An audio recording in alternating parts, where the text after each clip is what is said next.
নেই যা মেয়েরা করতে পারে না।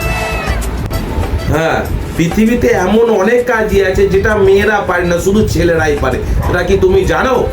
হ্যাঁ, এমন কি কাজ আছে? 1 ঘন্টা চুপ থেকে দেখাও।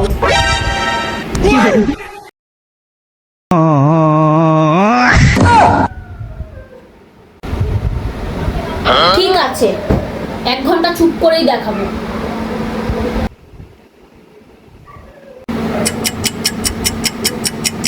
পারবো না আমি চুপ থাকতে।